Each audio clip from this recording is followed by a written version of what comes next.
Hello everyone, this is उज्जवल और इस video के अंदर हम बात करने वाले हैं रोटेशनल डायनामिक्स का lecture number 2 application of uniform circular motion, जिसके अंदर हम बात करेंगे vehicle on horizontal curve road, death well का कंसेप्ट देखेंगे, कुछ पीवाईक्यूज देखेंगे जो एचएससी बोर्ड में पूछा गया है आप लोगों को। तो स्टार्ट करते हैं और सबसे पहला application vehicle on horizontal curve road के बारे में हम देखेंगे। अब देखिए, इस तरह के सवाल को अगर आपको एचएससी बोर्ड में पूछा जा रहा है तो सिर्फ vehicle on horizontal curve road को ध्यान में रखते हुए सिर्फ बात नहीं करनी है। किस तरह से क्वेश्चन पूछेगा कि derive an expression for maximum safety speed on horizontal curve road.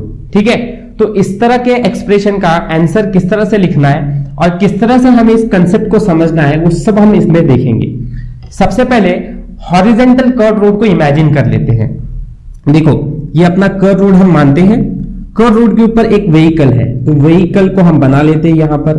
ठीक है, थोड़ा सा बड़ा कर लेते हैं। अब देखिए, ये ध्यान रखना कि यहां अपने फोर्सेस कौन से एक्ट हो रहे हैं उसके ऊपर, यहां से हम शुरुआत करेंगे। तो सबसे पहली बात देखो, हमेशा नीचे की तरफ तो अपना कौन सा फोर्स रहता है? Gravitational force. ठीक है, तो नीचे ग्रेविटेशनल फोर्स एक्ट कर रहा है।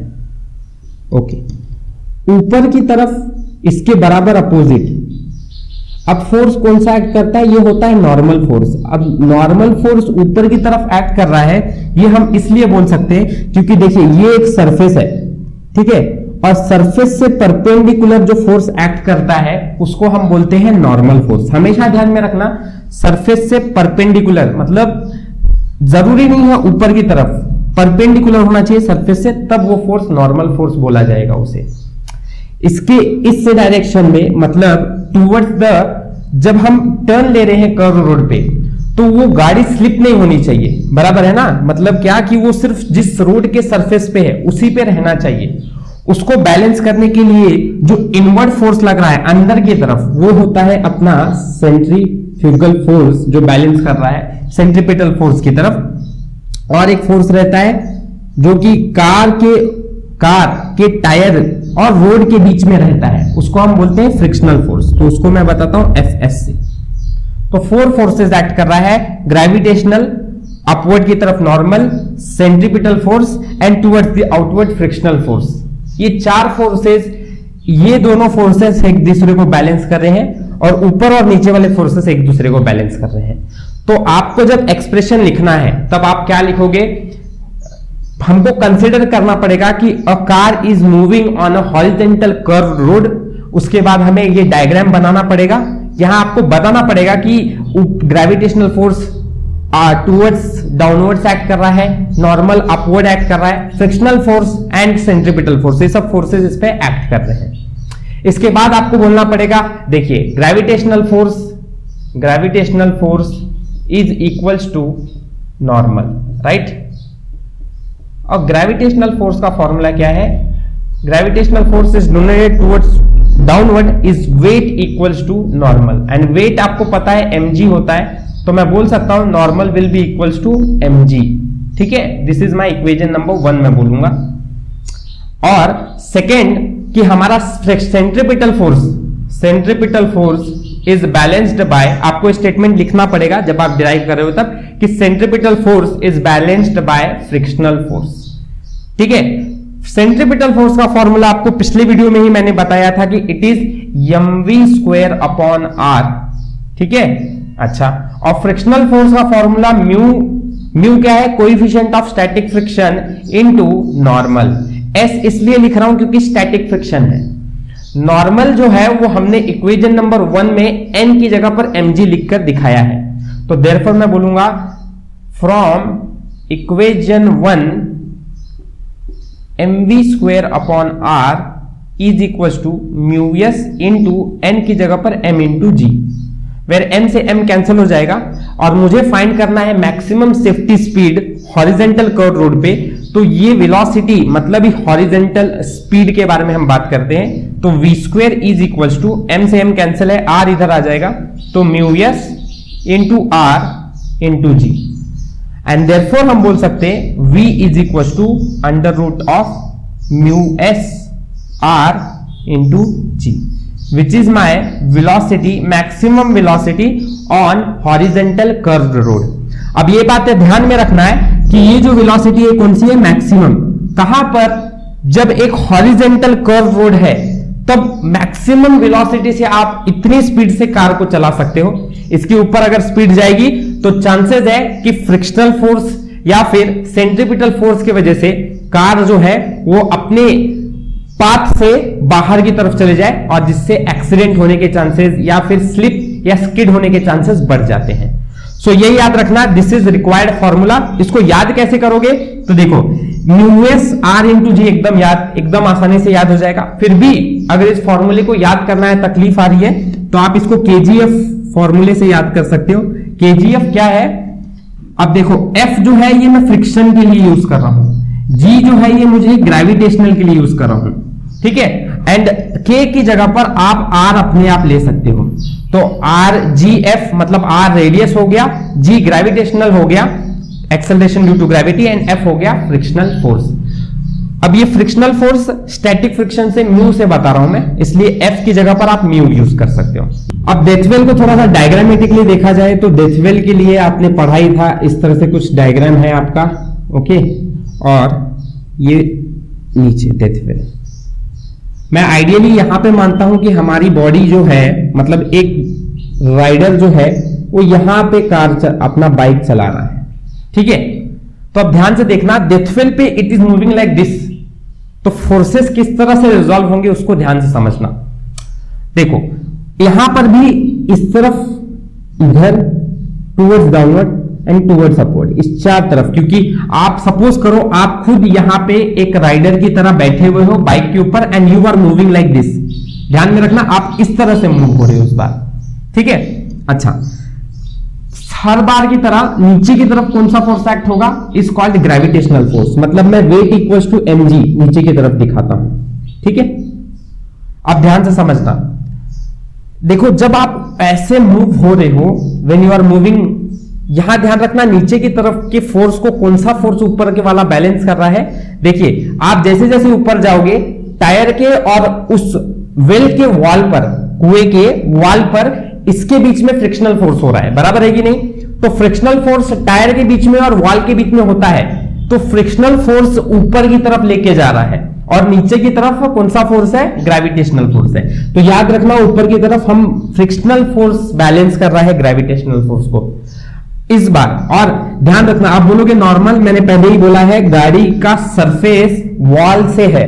अब गाड़ी ऐसे है कि ये दीवार है और गाड़ी इधर है, तो उसका टायर नीचे है, तो टायर मतलब क्या कि ये बैलेंस कर रहा है टूवर्ड्स द परपेंडिकुलर, सिर के ऊपर, टूवर्ड्स द परपेंडिकुलर, टायर से परपेंडिकुलर जो एक्ट कर रहा है उसको हम क्या बोलते हैं, नॉर्मल बोलते हैं, बराबर है। तो जहां टेंशन ज्यादा लग रहा है इस तरफ, सो ये नॉर्मल फोर्स इधर है इस बार, ध्यान में रखना, ठीक है। और नॉर्मल को कौन बैलेंस कर रहा है, तो वो फोर्स होता है सेंट्रीपिटल, जो कि पिछली बार भी कहां लग रहा था, इनवर्ड्स की तरफ, और इस बार भी कहां लग रहा है, इनवर्ड्स की तरफ। तो याद रखना, चाहे डेथवेल का कंसेप्ट है या चाहे हॉरिजेंटल कर्व रोड का कंसेप्ट है, सेंट्रीपिटल फोर्स तो मतलब उसको अंदर की तरफ ही बैलेंस कर रहा है, उसका पार्ट कहीं चेंज नहीं हो रहा है। याद रखियो, सेंट्रीपिटल एंड ग्रेविटेशनल ये अपनी अपनी जगह पे ही काम कर रहे हैं, बस इनका पोजीशन चेंज हो गया है यहाँ पे। कंसेप्ट को समझ के सीखना ज्यादा जरूरी है रटने से ज्यादा। अच्छा, अब हम फिर से फोर्स बैलेंस करते हैं, देखिए ध्यान से समझना।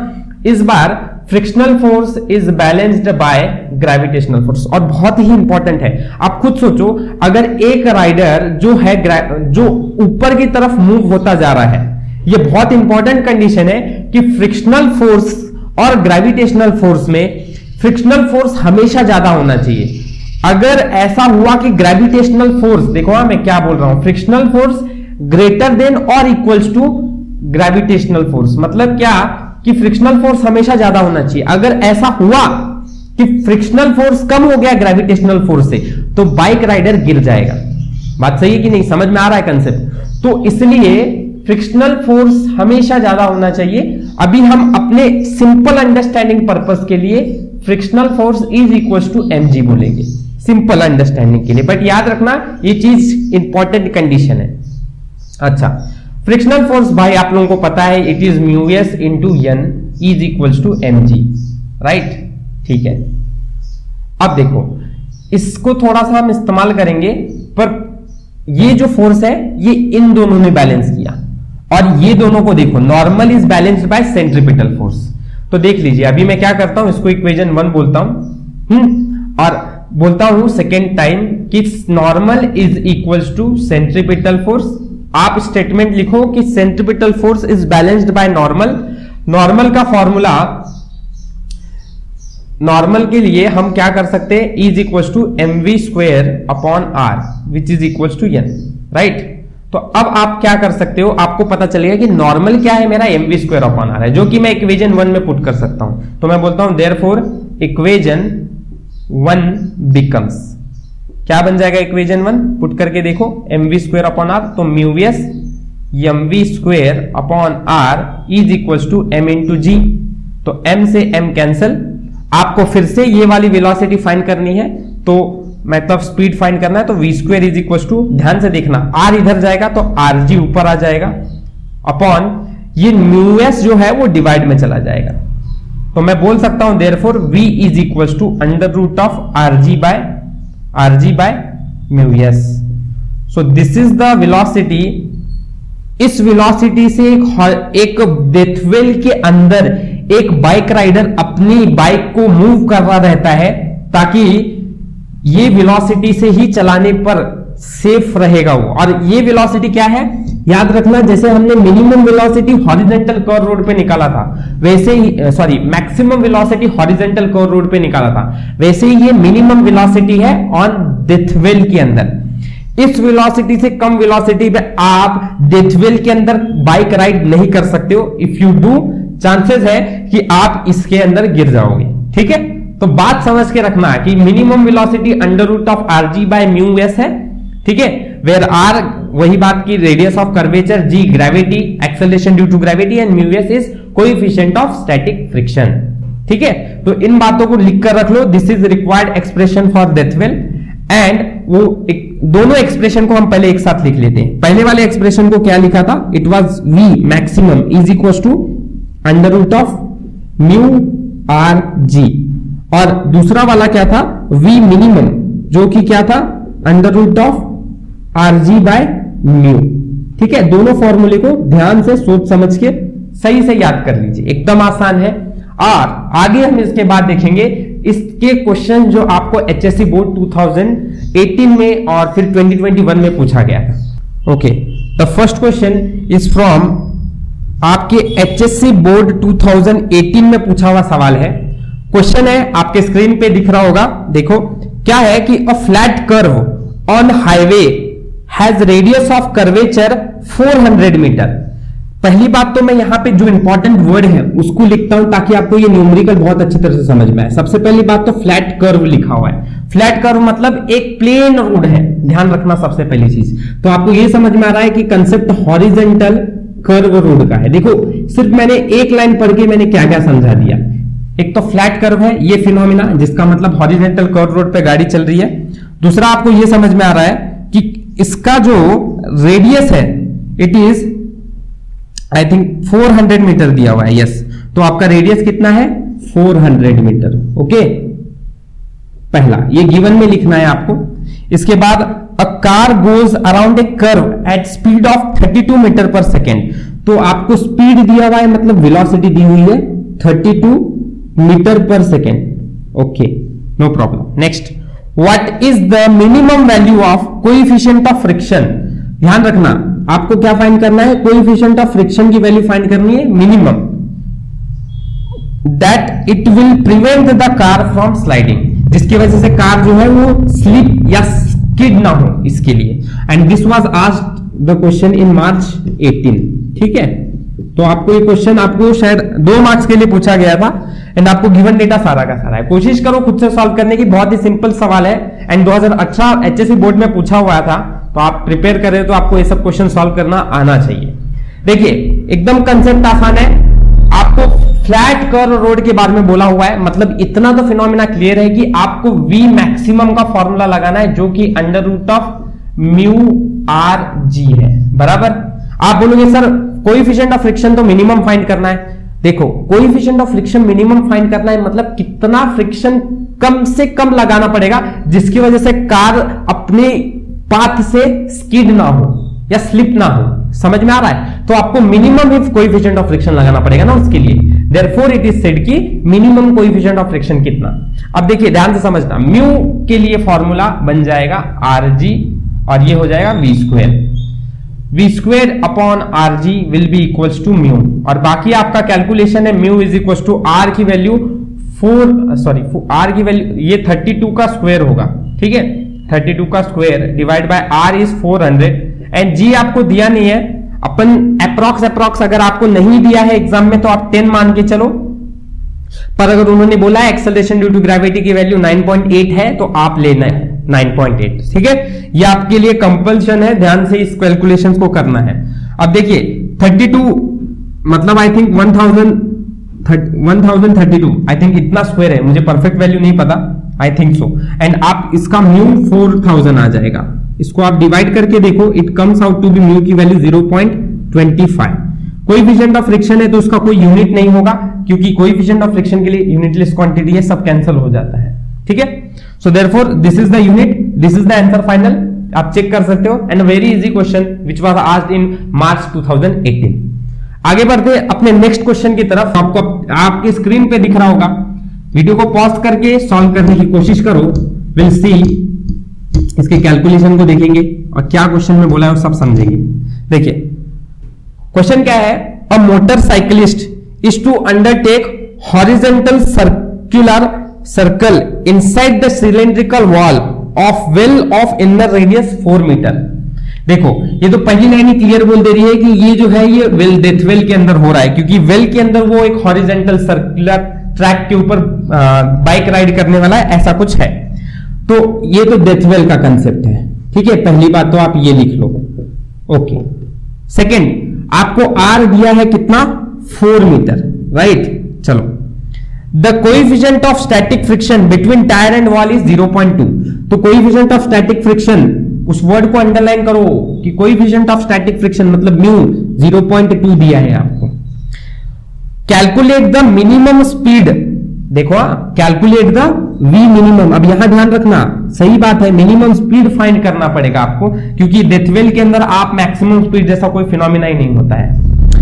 And period necessary to perform this stunt, और पीरियड मतलब कैपिटल टी, मतलब ये कब बताया है, तो पिछले वीडियो के अंदर इस चीज को मैंने क्लियर किया था कि पीरियड को कैपिटल टी से बताया जाता है, कितना टाइम पीरियड लगने वाला है इस स्टंट को पूरा करने के लिए, ये एक फाइंड करना है, और कितना मिनिमम वेलोसिटी लगेगा या स्पीड लगेगा फाइंड करने को। So let's solve this further calculation. सबसे पहले हम फाइंड करेंगे V minimum which is under root of R G by mu, by सीधा फॉर्मूला है, ये आप लोगों को पता है, कुछ डाउट तो होना ही नहीं चाहिए। नेक्स्ट, आर की वैल्यू आपको कितना दिया हुआ है, 4 दिया है। जी आपकी वैल्यू अपन 10 मान के चलते, नहीं बोला है, बोला रहता तो 9.8 लेंगे। म्यू की वैल्यू आपको 0.2 लेनी रहती है, तो 0.2। अब इसको ध्यान से कैलकुलेट करो, देखो मैं आपके लिए ओरली इस कैलकुलेशन को स्ट्रेट फॉरवर्ड कर सकता हूं, पर थोड़ा समझो। देखो 0.2 है, 0.2 मतलब क्या, 2 इंटू 10 टू द पावर -1 होता है, सही है ना, ओके। तो देखो under root of 4 into 10 divide by 2 into 10 to the power -1, ये ऐसे क्यों हुआ, जब भी आप पॉइंट को आगे की तरफ शिफ्ट करते हो पावर 10 टू द पावर -1 से -1 आ जाएगा, और पावर अगर पीछे की तरफ पॉइंट अगर पीछे की तरफ जा रहा है तो पावर पॉजिटिव से बढ़ेगा, मतलब 10 टू द पावर +1 हो जाएगा, ठीक है। तो अभी हम आगे की तरफ बढ़े इसलिए -1 हो गया, ये -1 ऊपर जाएगा +1 हो जाएगा, 2 1 जा 2 2 2 जा 4 होता है, तो under root of 2 into 10 to the power, ये -2 तो 10 टू द पावर +2 होगा ऊपर जाके, -+1 एंड इसका पावर 1, इसका पावर 1 +2। अब ध्यान से देखना, रूट के अंदर से 10 टू द पावर 2 जो है वो बाहर आके पॉजिटिव बन जाता है, आधा हो जाता है, जैसे कि पावर 2 था तो बाहर आके क्या होगा, पावर 1 हो जाएगा। सपोज कीजिए 10 टू द पावर 4 होता तो बाहर आके 10 टू द पावर 2 हो जाता, 10 टू द पावर 6 होता तो बाहर आके 10 टू द पावर 3 हो जाता, इनटू √2 की वैल्यू कितनी होती है ये आपको याद होना चाहिए, 1.414, ठीक है। अब उसको 10 टू द पावर 1 मतलब 10 से मल्टीप्लाई करोगे तो 14.14, ठीक है। ये मिनिमम वेलोसिटी आपको मिलेगी, यूनिट होगा मीटर पर सेकेंड, क्योंकि वेलोसिटी का यूनिट मीटर पर सेकेंड होता है, ऐसा है, अंडरस्टूड। फर्स्ट एकदम आसान हो गया, एकदम अच्छी तरह से पहला सॉल्व हो गया। अब दूसरे कैलकुलेशन की तरफ ध्यान दो। दूसरे में क्या बोला है, आपको क्या फाइंड करने को बोला है, टाइम पीरियड बताना है। तो टाइम पीरियड कैसे पता चलेगा, देखो पिछला वीडियो अगर नहीं देखा होगा तो इस चीज को कर नहीं पाओगे, या फिर आपको बेसिकली क्लास 11th का नॉलेज होना चाहिए कि omega is equal to 2 pi upon T होता है, तो T is equal to 2 pi upon omega हो जाएगा। ठीक है, अब यहां थोड़ा कैलकुलेशन में सॉल्व करता हूं। T equal to 2 pi upon omega, omega कितना है ये फाइंड करना पड़ेगा अगर टाइम पीरियड निकालना है। तो आप लोगों को पता है कि v is equal to R omega होता है। ठीक है, तो देयरफॉर मैं बोल सकता हूं v अपॉन आर क्या हो जाएगा, आपका ओमेगा हो जाएगा। राइट, तो आप क्या करो, ओमेगा की जगह पर v अपॉन आर लिख दो। अब यही क्यों लिखना है, देखो एकदम आसान है, आपको ओमेगा तो पता है नहीं, यहां एंगुलर वेलोसिटी होता है ओमेगा का मतलब, कहीं पर भी आपको एंगुलर वेलोसिटी नहीं दिया है, दिया होता तो आप डायरेक्टली अप्लाई कर लेते, पर आपको v और r पता है तो आप इससे फाइंड कर सकते हो। आप लोग पर्टिकुलरली सेपरेटली भी ओमेगा निकाल कर v बाय आर की वैल्यू वहां पर डायरेक्ट ओमेगा को पुट कर सकते हो, कोई प्रॉब्लम नहीं, आपकी मर्जी है, इशू कुछ नहीं। 2 पाई इंटू आर की वैल्यू कितनी है आपकी, इज 4 डिवाइड बाय v कितना दिया हुआ है आपको, v हमने अभी अभी निकाला है, that comes out to be 14.14, वो अभी हमने निकाला है ना। हाँ, अब बाकी t की वैल्यू आपको 2 into 3.14 into 4 into sorry divide by 14.14 is equal to, इसको आप कैलकुलेट करोगे तो सही से कैलकुलेट करिए, आपका आंसर 1.78 पर सेकेंड आ जाएगा। टाइम पीरियड का यूनिट होता है पर सेकेंड, इसलिए मैं लिख रहा हूं। फ्रीक्वेंसी पूछी हुई होती तो यूनिट होता आपका सिर्फ सेकेंड। ठीक है, तो इस तरह से हमने दो कंसेप्ट देखे, और आपको ये सवाल जो पूछा था वो अक्टूबर 2021 में पूछा हुआ था। ठीक है, तो हमने दो सवाल भी देखे जो आपको एचएससी बोर्ड में पूछा गया था। आई होप ये वीडियो आपको बहुत अच्छी तरह से समझ में आया होगा। If you enjoyed this video then like share and subscribe my channel. Thank you for watching my video.